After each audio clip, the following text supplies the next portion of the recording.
I think we should get going. Yeah, yeah, I think that sounds good, Chris. You want to go ahead and kick it off? We can take it from there.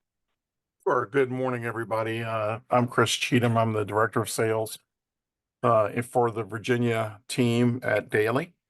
And we appreciate you joining our call today with our friends from Scale Computing.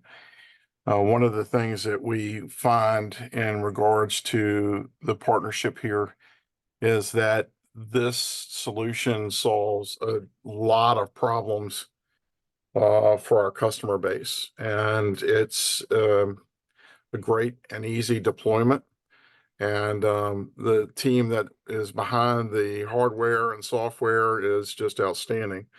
And so I think you're going to see some true value here today. And we hope that you can determine an overview and understanding of how this can fit into your environment. So DALY has deployed numerous of these units in various customer sets, from government to university level. And we're really excited about the relationship and hope that you can find some value. So with that, I'm going to turn it over to Ross and the Scale team and let them carry on the conversation. Thanks, Ross. Yeah, Chris, I appreciate it. And thanks for the rest of the team at DALY as well. Bill, Rick, the marketing team, and all the reps that we work with. Chris hit it on the head, right? I mean, I think one of the reasons why the partnership works so well is because, number one, the relationship that we have with them. They're, as far as their reps are concerned, we've got a close relationship with them. Their services team as well. If you ever need any on-site assistance, DALY is up to speed on that. But then also the segment of the market that we cover, we weren't specifically built for state, local education, higher ed, right? But we were specifically built for the mid-market and the SMB, and then also distributed enterprise, which I'll go into that here in just a little bit. The way I think what makes sense kind of navigating through this presentation here is number one, I'll go through a company overview, show you who we are, where we've been, where we're currently at today, and then we can toss it over to Sean, and he can give a high level overview of our user interface or user interfaces. So I think that's probably a good way to navigate through this call, and then we can open it up for Q&A on the back end. So let me go ahead and share my screen. We can dive right into it. All right, I'm gonna check. Chris, can you see my screen? Yes, sir. All right, let's dive into it. Well, sure everybody is aware, and I refer to it as the Broadcom bug. But the acquisition of VMware by Broadcom has really caused a massive shift in the environment. From our perspective, we've always offered a VMware third-party hypervisor alternative. So for us, it show goes on. I can tell you that majority of the conversations that we're finding ourselves in pertain to customers looking to get off of VMware. It was an interesting, we were at our company event here a few weeks ago, and there's a statistic, and I can't remember what publication came out with it, but if you break the current customer base of VMware into thirds, okay, there's a third of their customers that are looking to get off of VMware immediately. Within 1 to 3 years or 1 to 5 years, I can't remember, another third of their customers are going to get off of VMware. Okay, so you look at their total amount of customers and break it into thirds, 2/3 of them are going to be off of VMware within 3 to 5 years. Okay, and like I said, since our inception in 2012, Scale has offered a VMware alternative. Okay, migrating over from your current VMware environment to Scale is pretty seamless. Okay, and that's something that either DALY can assist you with on site or our services team can assist you with remotely. Okay, but kind of backing up here and taking a step back and diving into who we are as a company, we actually launched as a company back in 2008. Back then, we were a storage appliance. You fast forward to 2012, and that's when we launched our hyperconverged solution that we have since coined platform. Okay, we're headquartered out of Indianapolis, Indiana. That's actually where I sit. That's where our support sits as well. And And we don't outsource any of our support at all, right? It's 24/7, 365. Okay, and it's all Indianapolis based. We have offices in our R&D offices in San Francisco as well. And there's a lot of continuity there from an account management standpoint. I know majority of the support folks, and working in conjunction with DALY, there's a lot of account management from a support standpoint. Now, what we're doing here and what we launched in 2012, our platform, we were really handling production environments. Okay, we were integrating server storage and virtualization and eliminating the need for VMware. Okay. And back then, as you can imagine, it was pretty taboo. I mean, a lot of customers, I started with Scale in 2014. I've been here 10 years. And Sean has been here for about a year and a half. Sean is our solutions architect. But back then in even 2014, when I started, it was a little bit taboo. Customers kind of took the approach, you have to have a third-party hypervisor, whether it's Hyper-V or VMware. And we looked at the hypervisor as something that should really be baked into our solution. Okay. Something that should be at no additional cost. Okay, and that's how we have built this solution. Our hypervisor is included in our cost. Same with the rest of our features. All right, they're all included. We don't charge a premium for features. There's no paywalls, nothing of that sort. So we really took the reverse approach. And when I say that we really kind of are tailored for the mid-market, I think it goes further than the bottom dollar, right? And the bottom line on a quote. It's our entire feature set is included. All right. So we really took the reverse approach. You look at a lot of the larger vendors, and I think Broadcom is proving this today. There are paywalls, right? You've got to pay for a premium for additional features. We don't do that. And as time has gone on, we've really expanded that feature set. And if we release a brand new feature in say year 2 or 3 of your 5-year contract, you're entitled to that feature. Okay. Again, we took the reverse approach there. And I think like I mentioned, Broadcom is really kind of proving that today.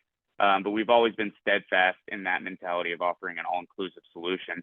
As time has gone on, we've expanded that feature set. We've added in built-in replication. So disaster recovery is included in our platform. I'll go into that here in just a second. We also have an OEM relationship with the Acronis, in which we sell and support for backup. Okay, it's part of our platform. We are backup agnostic, and I'll go into that here in just a second. But we also sell and support VDI using Parallels and soon to be LeoStream. That's also sold and supported by us all out of Indianapolis. Okay. So the point that I like to get across here is that we offer a true one-stop shop for your infrastructure needs. Okay. The cluster itself at production acts as a private cloud. Okay. There's 0 single points of failure. There's 3 nodes in production. Okay. And the cluster in our software automatically knows how many available resources are on each node in the cluster. You can lose multiple drives within a cluster. You can lose an entire node and still maintain production because the cluster will automatically say, hey, that node has failed. I'm going to populate the data on the failed node over on node 1 or the node with the most available resources, and you're still up and running. Okay, so it acts as a private cloud. You don't have to worry about the hardware. You can really focus on the application side of things. So our feature set combined with our OEM relationships within the market really allow for that ecosystem and that one-stop shop, but also our ability to sit on a wide array of hardware footprints also offers a lot of flexibility with how customers can use us. Okay, and typically our bread and butter when it comes to state, local, and education, it's going to be core data center, right? Where a customer migrates their workloads into a 3-node scale cluster. And a lot of times, if you look at the bottom right here, disaster recovery is included in the transaction because we've not only simplified that, but we've also made it affordable. Okay, my next slide pertains to backup and DR. Backup, the attachment rate is a little bit less just because some customers will choose to continue to use their current backup vendor, right? We're backup agnostic. But we do, again, have that partnership with the Acronis. If you look at the bottom left here, I also mentioned we sell and support VDI. We also have dedicated pricing models and configuration lines for video surveillance as well. So we act as a storage when it comes to video, and after that, what VMS vendor do you want to work with? Okay. Now, if you look at the top right here, I like to point these out. These skeleton images that my cursor is circling, they're actually what we call our HE100s. Okay, they sit on the NUC, formerly Intel NUC, now it's simply NUC. And I'm not saying these are going to be used for your everyday production core data center workloads, right? They're likely not. I can say that with pretty firm confidence. but we do see them in smaller deployments, right? These, if you cluster them together, they're about as tall as a Coke can. Okay, they can't act as standalone. I like to point these out because it speaks volumes towards the efficiency of our platform. Okay, we're highly efficient within the I/O path, meaning we don't cannibalize resources to manage our hardware. This allows us to sit on very small hardware footprints, but it doesn't prohibit us from going to very large, high-performing, all NVMe nodes as well. Okay, these are typically going to be used for edge deployments, distributed enterprise, remote office, branch office. Okay, so you think from an edge perspective, you think gas stations, retail, grocery store chains. But if you have a remote office that you need hardware at, these can act as standalone, and you can replicate them back to a central data center or site to site, right? So you can cross-replicate. There's a lot of different ways that you can handle that. But again, I like to point these out. We're highly efficient, and we have a lot of different hardware footprints that we're able to sit on. Okay. Now, real quick, this will be, I think, my second to last slide, and then I'll toss it over to Sean, and he can show the UI. This slide here, obviously, as the title says, it outlines backup and DR, but we're going to start with disaster recovery here, okay?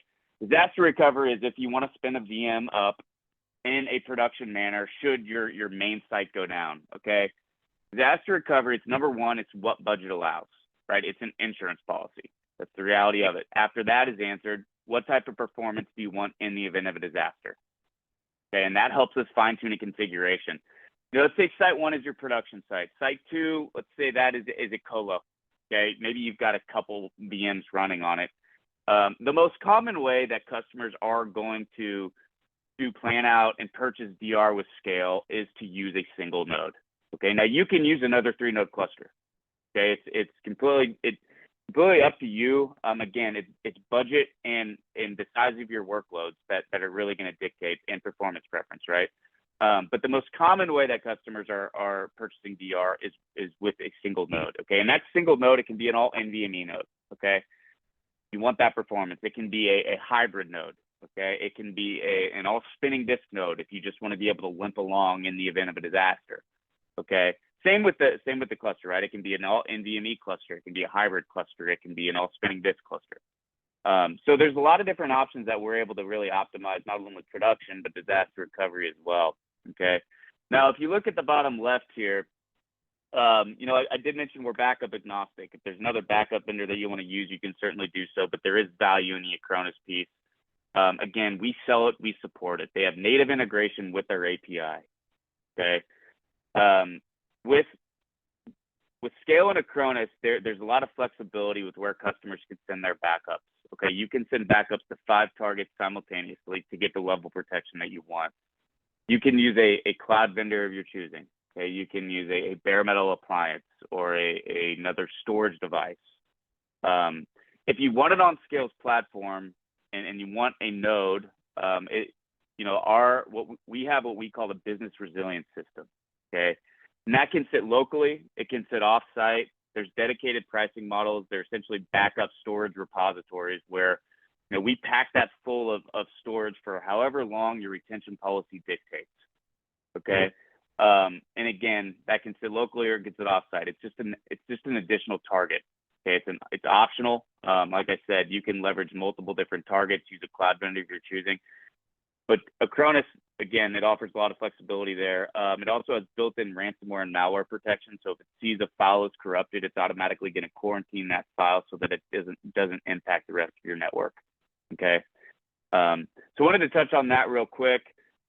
Just outlining deployment options. I'll be very quick on this one. If you guys got multiple sites, maybe 1 or 2 sites, one site can be disaster recovery, another site can be your production center. If you got let's say 5 sites, you can use single nodes and cross-replicate or replicate back to one central data center, kind of a hub and spoke type of setup. There's a lot of different options that we can work together on, and Sean and I will always give the pros and cons of how to plan this out from a financial and a performance standpoint. But there are options. Okay. My last slide here, and then I'll toss it over to Sean. But this here outlines our wide array of configurations. There are 10,000 configurations that we're able to use. So we like to keep the sizing process very interactive. Okay, it's important to us. We like to measure twice, cut once. What we typically do is after an initial conversation, where we understand your use case, we understand the critical applications, what drives the business from an IT department standpoint. We'll run a what we call a live optics. Typically, is the most ideal way that we can gather the performance metrics, but there are other ways, RV tools, things of that sort. But we have access to a live optics where we send that for you to run for at a minimum 24 hours or however long you want to run it. But that generates a report. And what we look at when we size out configurations, mainly Sean, what we really look at there is going to be resource utilization from a storage, RAM, CPU standpoint. We look at IOPS, workload concentration, and also network throughput as well is important for us. Those are really the main metrics that we look at. And that helps us take the 10,000 configurations and build a few about three recommended configurations for production and maybe a couple for disaster recovery. And we'll hop on a review call where we go through the live optics, we go through the recommended configurations, go through kind of the pros and cons of each. And the purpose of that call is to try to hone in on one single configuration. All right, we typically like to chat NSRP numbers on that call just to make sure we're in the ballpark, because if we need to make any changes to the configuration, we can easily do so on that call. Okay, so if you want option 2 storage footprint with option 1 CPUs, we can accommodate that. Okay, there's a lot of flexibility with how we build these things. There's all NVMe, right? There's high performing, high capacity HC 5000 hybrid nodes. Okay, and again, we go all the way down to the HE100, the NUCs. So again, it's an interactive process, and I always tell customers there's two ways to purchase scale. Okay, the first way is, say your expected growth rate over a 5-year period or lack thereof, right? Maybe you have a stagnant environment. We'll build a configuration that's going to accommodate that growth. It's set it and forget it. Okay, you won't have to add to it. But if you do experience growth, and let's say year 2 or 3, maybe you onboard an additional workload, it's easy to, pun intended, scale your environment with scale. Okay. Now, it's similar to the Lego block concept. You add another node, but what separates us from the competition is our ability to mix and match nodes. Okay, so if you onboard a workload that says, hey, we need this processor or this amount of clock speed, whatever it might be, you can add in a node with faster clock speeds and higher end processors, right? You can add in a node with more storage performance. If you just need storage capacity, you can add it in a storage heavy node. Okay. If you just need RAM, you can perform a field memory upgrade. But when you add a node, we're really able to optimize that node add from a performance and a financial standpoint, right? So you can mix and match nodes and you can leverage Moore's law. So as new components hit the industry and in turn hit our chassis, you're able to add those components into your cluster. Okay, so that's important to note because that really does separate us from the competition, okay, is our ability to mix and match nodes. Okay, that was my last slide there. I can go ahead and toss it over to Sean so that he can share the UI, unless Chris or Bill, you guys have any thoughts while we're tossing over to Sean. Yeah, this is Chris Cheatham again. One of the things that I think is very pertinent that Ross spoke about was the sizing exercise. That's one of the things that we've seen is that in the competitive marketplace, a lot of competitive solutions have been oversized. And the nice thing about this process is that Scale and DALY will make sure that we work cooperatively with you all to identify the appropriate solution, the appropriate sizing, the appropriate level of growth, and not oversell you so that you've got excess capacity, because that's a waste of everybody's money. And so, I think it's very pertinent, and we've seen great success in the sizing process. And, so Sean does a great job with that in cooperation with other members of the technical team at Scale. And then we come back and discuss the solution cooperatively with you as a customer. So I think that's important. All right, Sean? Chris, I think that's important. that's important to note as well. I mean, it's an interactive process, but it's also a proven process. We want to get it right, and Sean does a really good, thorough job of building those configs. So with that said, I think that's a good segue. Sean, if you want to go ahead and share the live or the UI, that'd be great. All right. Okay, so this here is our Fleet Manager user interface. This is our cloud-hosted management platform that gives you that 5,000-foot view of all of your scale clusters within your environment.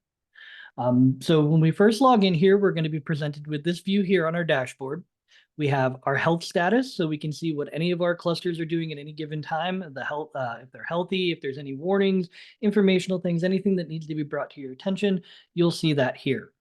If we were to click on one of these, such as disconnected, it will sort through our list of all of those that meet that criteria so that we can get to work on troubleshooting any issues that may be impacting your environment.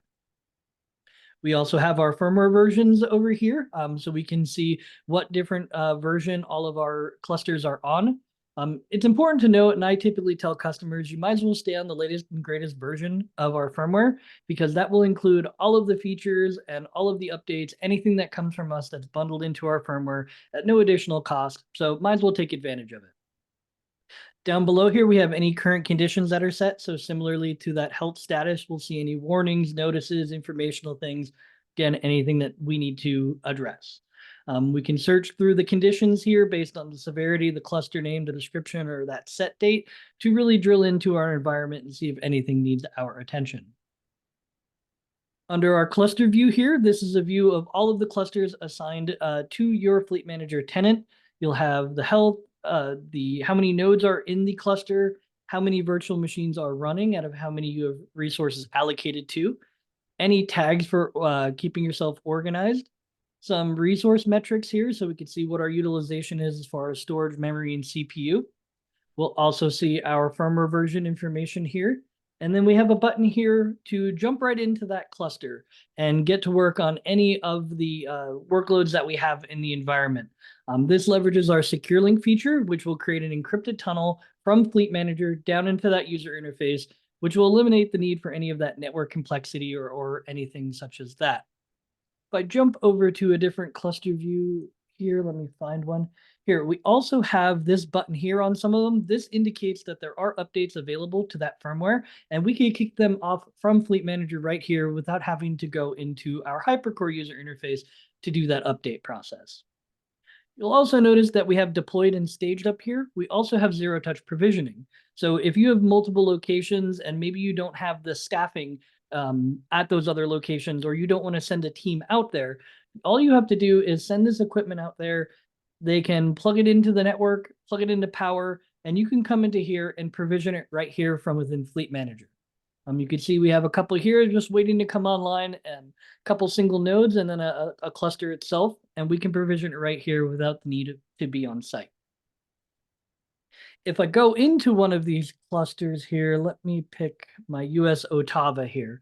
We get the same information we had on the other view. We also have any historical metrics here. This is actually a new feature that we have where we can see our CPU, our RAM, our storage utilization over a period of time. We can sort through different timelines there. We also have any current conditions that may be impacting the cluster, so we can see on that individual cluster level what's going on with our environment. And then we also have a breakdown of the individual nodes, so we can see how many drives are in that node, CPUs, how many cores, individual metrics for that individual node. And then we can also see if we have a support tunnel open. And I'll talk a little bit more about our support tunnels when we get into our HyperCore user interface, but just know that you can see them here as well. And then down below, we have all of our virtual machines that have resources allocated to it within the cluster. So we'll get a lot of great information here. And then we also have this button over here, which also uses our secure link feature to get us right into the virtual machine console so we can get to work on that individual virtual machine. If we go over to our node view here, this is just an aggregate view of all of the nodes within our environment. So I like this view because it shows me the serial numbers and the ship dates. So if you're doing asset management, lifecycle management, those types of things, that's where you're going to see that information here. Under our virtual machine view, this is an aggregate view of all of the virtual machines across all of the clusters in your environment. So if you're looking for like a domain controller and you have them named as such or tagged as such, you'll be able to sort through those and get to work across your entire environment. Again, we also have that open VM console button over here to leverage our secure link and get right into the VM and do the work we need to do. We also have the ability to create users here, and we have a couple different roles that can be customized. We have organization users admin, cluster viewer, cluster admin, VM viewer, and organization admin. We can also hand that authentication off to Google or Microsoft. So if you don't want to manage accounts within this system here, you can hand that authentication off and manage that as such. And that's my overview of Fleet Manager. Now I'm going to jump over to our HyperCore user interface to show you where you're going to do most of the management of your workloads. So we can connect to this user interface by any of the IP addresses of any of the nodes in the cluster, or you can use our our secure link feature within Fleet Manager if you have that. But when we first log in here, we're going to see the name of our cluster and our firmware version appear in the top left. If there is an update available, we'll also see update available here. In the center, we have our resource gauges, so we can see our CPU, our RAM, our disk usage, as well as our IOPS and our network latency. If I click on my disk gauge here, I get some more storage details. This view here is our utilization view, and this just highlights how much we're using for VM data usage, how much we're using for our snapshot usage, so you can get an idea of where your storage is being utilized. If we go to our efficiency tab, this just highlights that we do deduplicate data. So if you're creating a bunch of Windows machines or a bunch of Linux virtual machines, we're not recreating those system blocks or those system files over and over and over on the physical storage. Our block engine called Scribe, which stands for Scale Computing Reliable Independent Block Engine, will manage that data and deduplicate it if it finds another copy of that data block. And through that process on our little demo environment here, we've managed to save over 14 terabytes of space just by not recreating those same files over and over and over again. Under a provision tab, this just highlights that we do thin provision our virtual machines.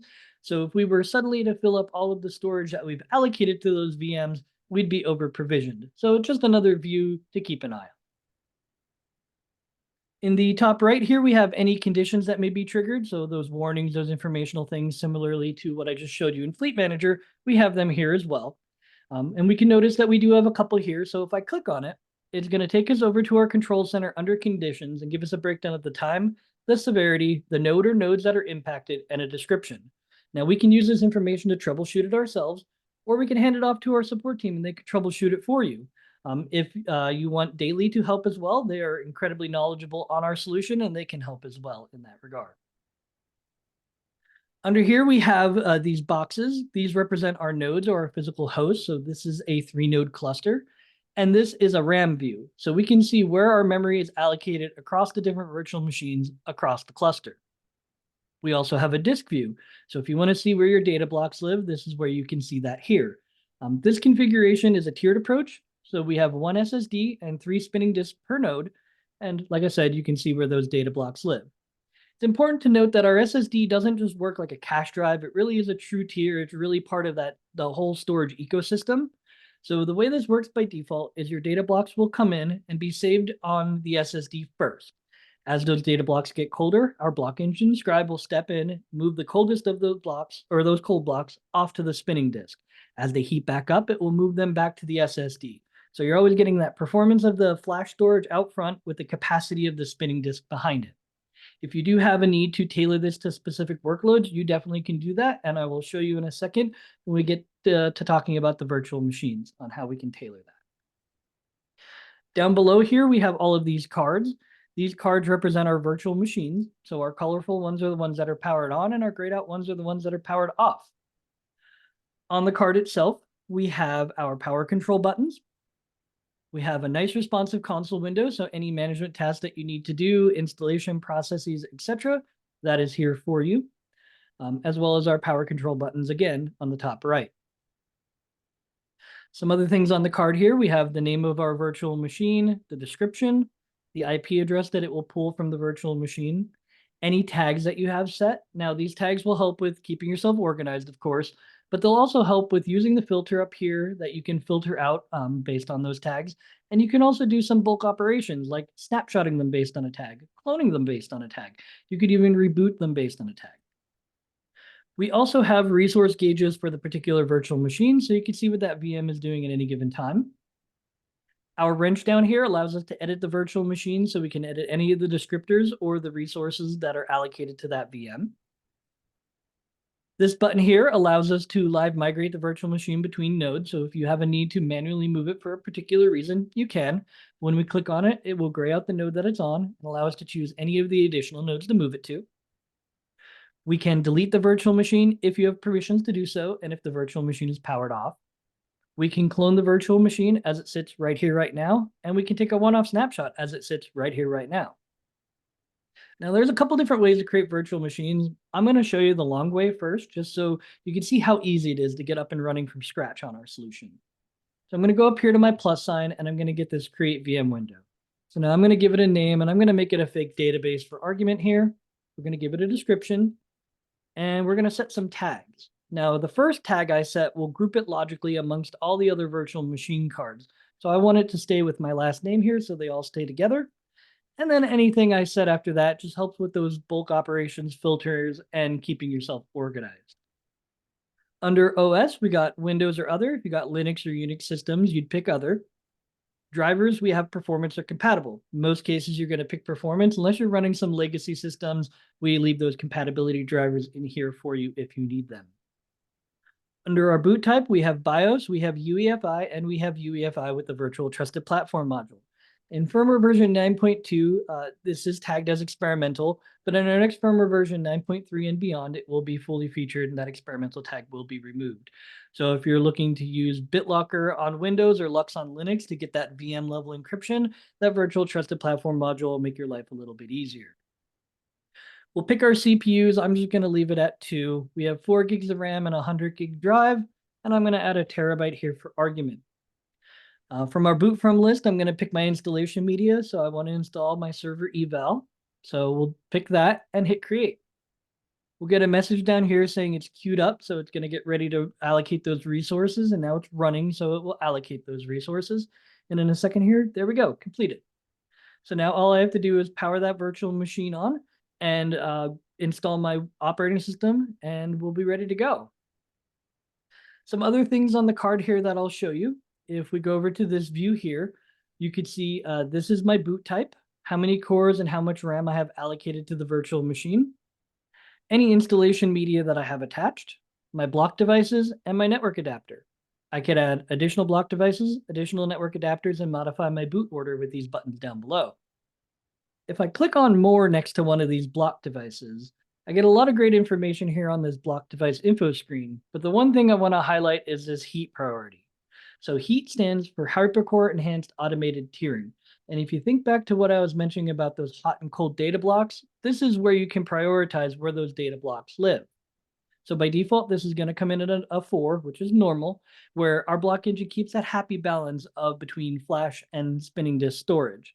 If you have a SQL database that's maybe doing a lot of transactional data and you want that performance to be a little more performant and you want that to live on your flash storage, well, you can move this up to maybe extreme, absurd, hyperspeed, ludicrous speed, or these go to 11 if you get the movie references.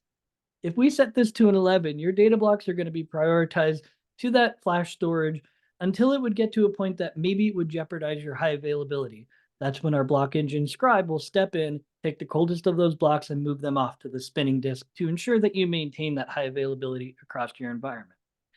If you have a VM on here that you just need for archive purposes or compliance purposes, and maybe it's not doing a whole lot, well, maybe we can move this down to very low, minimum, or off, and then your data blocks will be higher prioritized towards the spinning disk, leaving your flash storage for your more workload-intensive applications.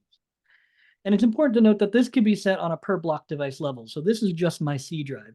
If you have, my F drive here maybe needs to have more performance than my C drive, I can tailor that as needed. Under my virtual network device info here, I can tag VLANs. So if you're segmenting traffic on your network, this is where you would do that. It's important to note that we don't do any vSwitching within our platform. We hand all of that off to the routing and switching equipment that's meant to do that. But if you do segment your traffic, we want to make sure that you can tag those VLANs appropriately, and this is where you would do it. Next, I'm going to talk about our data protection suite. This is our snapshots, our foundational backups, right? You could take 5,000 snapshots per virtual machine and have them on here for the life cycle of the cluster. If I click on my snapshots here, you can see that I have a couple one-off snapshots, and then I also have it on a daily schedule. We do only save the differential data between the snapshots. So again, we want to stay very resourceful with the resources we have available. I can take any of these snapshots, clone them out, and create a new virtual machine from that snapshot in time. I can also take individual block devices. So say the unfortunate happens and I have a ransomware attack. It's important to note that these snapshots are immutable from the guest operating system. So if something happens to that, you can come into here, these snapshots are safe for you. But if that does happen, maybe it completely hoses your C drive, but your F drive is still okay. You caught it in time, right? You can come into here, take this C drive from this snapshot, mount it back into production, and you're recovered. Alternatively, you can mount that to any of the virtual machines you have on the cluster. So if you want to mount it to a utility VM, verify that the integrity of that data before mounting it back into production, you can do that. You can note here that this is the last time my daily snapshot or my latest snapshot was taken at 2:22 a.m. I have it on a daily schedule, and I can choose from any of the schedules that we have created here on the cluster, and I'll show you where we do that in a few. And then I also have it replicated out to a disaster recovery node. So if I click on this, I'm going to get the same user interface, but this just happens to be a single node living out in a different data center. And let's do this. We'll minimize this, and I'm going to go down to my Walsh tag here. And here's my snapshots. I can clone out the most recent and create a virtual machine from that most recent snapshot in time, or I can go in here and again pick any of the snapshots I have. Same rules apply. I could take any of the block devices and mount them to any of the virtual machines running on the cluster. It's important to note that these snapshots can be bidirectional, right? So if you're running workloads on this node, you can replicate them back the other way. If you have multiple sites and multiple clusters, you can create a ring of replication for your snapshots. You can get pretty creative on that business continuity, and we want to make sure that you stay up and running and you have the means to get up and running in the event that something happens to your environment. All right, something else that I want to show you here too is, if you're creating virtual machines over and over and over again, you can create some templates. So what my colleagues did here was they did exactly what I just did before. They created a virtual machine from scratch. And say I wanted to take this virtual machine with the latest and greatest updates with Windows already installed, I can hit my clone VM button, change my name, my description, my tags. I can generate a new MAC address or clone an existing, modify my drive size, hit clone, and now I have a virtual machine from that template with the latest and greatest Windows updates ready to go. So there's a lot of neat tips and tricks in here to get yourself up and running in a quicker way if you're doing this over and over and over. Now I'm going to jump into my control center here and give you a brief show of what we have going on behind the scenes. So first and foremost, we have a cluster log. So anything the system is doing, anything any of the users are doing, you're going to see that here. We can filter through any of these items here to get the information we need. If you're looking for a particular user doing something or the system doing something, make sure snapshots are working, etc. Conditions we already spoke about. Control is if you're going to shut the cluster down gracefully or move it maybe from a data center to a data center. Media, this is where you're going to upload your installation media, drag and drop it from your local machine. You'll also notice that we have an uploaded virtual disk feature down here. Well, this allows us to take a VHDX or any virtual disk format from any of our competition, upload it into here, and it will convert it from that format to QCOW2, which is our format, the open source format. And then you can attach that virtual disk to any of your virtual machines, and now you're running on scale.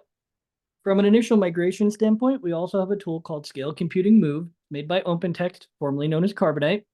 And the way that tool will work is it will replicate the data blocks from source to destination. Now that source could be physical, virtual, in the cloud, doesn't matter, and the destination being scale. It will make an initial copy of all of the data and then send incremental updates as that data changes on that source. When you are comfortable and you can schedule a maintenance window, you initiate the cutover. It will power it off on the source, power it up on the destination, and now you're migrated to scale. DALY has a lot of knowledge in this migration process, so if you need help from them, they're there to help you.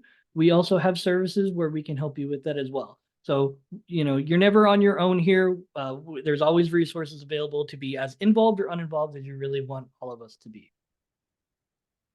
Remote clusters, this is where you're going to configure those remote clusters or nodes. And I like this view because it gives me the resource gauges and any conditions that may be impacting that cluster, so I can make an informed decision about where I'm sending my snapshots before I send them there. Under our remote support, this is our built-in remote support tool. As Ross mentioned, we're 24/7, 365, US-based out of Indianapolis. You can call us, you can email us, you can even hit this nice little support chat button up here on the top right.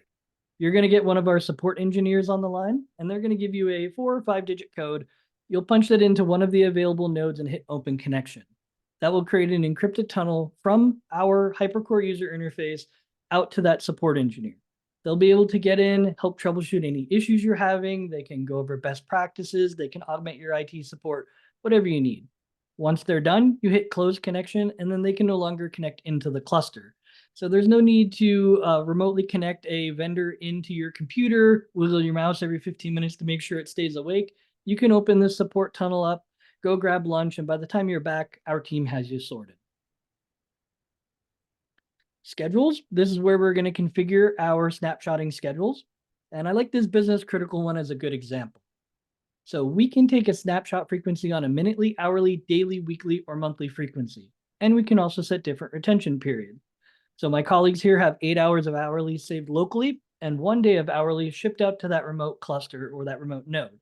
Whatever your RPO and RTO goals are, whatever your policies dictate, you can match that through these schedules here. You can create as many schedules as you'd like and assign them to as many or as little VMs as you would like.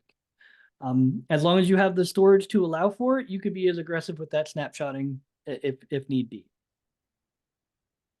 Under our settings, some things to highlight here is we can leverage an OpenID Connect provider. So if you're handing authentication off to Microsoft or Google or one of those, you can do that here.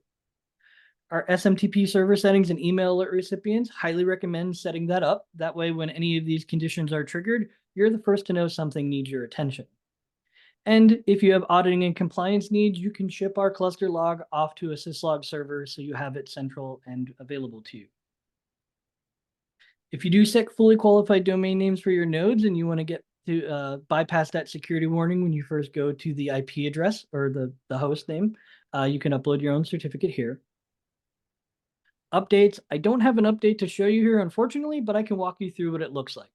So in the event that there is an update, you'll see it in Fleet Manager. You'll also see it up here by your cluster name, and then you'll see it in here under our control center under updates. It will tell you what firmware version you're on, what firmware version you're going to, a brief description, and then a link to the release notes. If you have any questions about what features are included in this update, you could always reach out to us. We're more than happy to help you with that. But if you want us to have eyes on the update process, we could do that as well. But the great thing about our update process is it's not interruptible to your workload. So the way this is going to work is it's going to take the virtual machines off of your first node, balance them out on the remaining nodes, bring that first node down, patch it, bring it back up. And when our autonomous infrastructure management engine, also known as AIM, determines that that node is now healthy, it will rebalance the virtual machines and then repeat that process for all the additional nodes in the cluster. So at no time are your workloads down. Users accessing the system are none the wiser that you're performing this update. In fact, before I joined the Scale team, I was a Scale customer, and we used to kick these updates off on a Tuesday over lunch on the alternate of Microsoft's Patch Tuesday, just because we were already in the office and it saved us from having to come in on a Sunday and do patching. And none of our users were any the wiser that we were performing this update process. So it's a really great way to stay up to date and take advantage of the latest and greatest features that we include in our product. User management, of course, we have the ability to create users, and we have a couple different roles. Read-only is, as it sounds, read-only. Admin is full access, and then we have customize. So if you have a junior admin on the team and maybe you want to, well, first and foremost, you want to make sure they can get snapshots and replication working. Maybe they can't change the cluster settings. Maybe they can't shut the cluster down, but they can edit, create and edit VMs. Maybe they can delete them. and they can manage the power controls, you can set that in here for their role. And then finally, I'll leave off on this page here. We keep our solution really simple and easy to use. We don't want you to have to worry about the infrastructure. We don't want you to have to worry about the hardware. We want you to worry about the applications and the workloads that mean the most to you. However, if you do have some advanced functionality needs, we do have a well-documented REST API. So if you're looking to get some advanced reporting or custom needs, if you want to do some automation and deployment type stuff, we have a bunch of Ansible playbooks on the Ansible Galaxy that leverages our API to help with that process. So, we keep everything simple and easy to use, but if you do have those advanced needs, we have them here for you. And that's my high-level overview of both of our user interfaces. I really appreciate your time. And if you have any questions, please let us know. Thank you.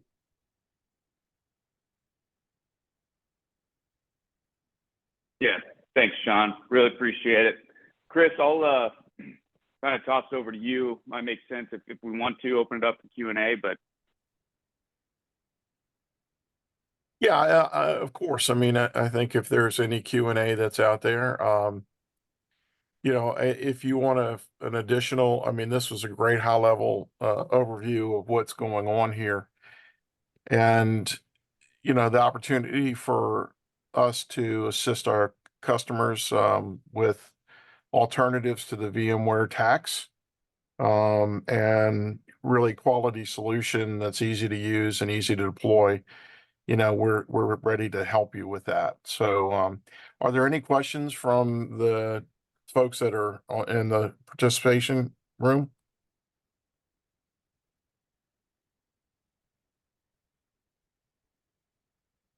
Well, as we like to say, the crickets say no. So with that, we will thank you for your participation and joining us for this hour. And Ross and Sean, thank you very much for your presentation. And we look forward to doing this again sometime soon. All right. We'll talk to everybody. Thanks, Have a great everybody. afternoon. Yeah, thank you so much.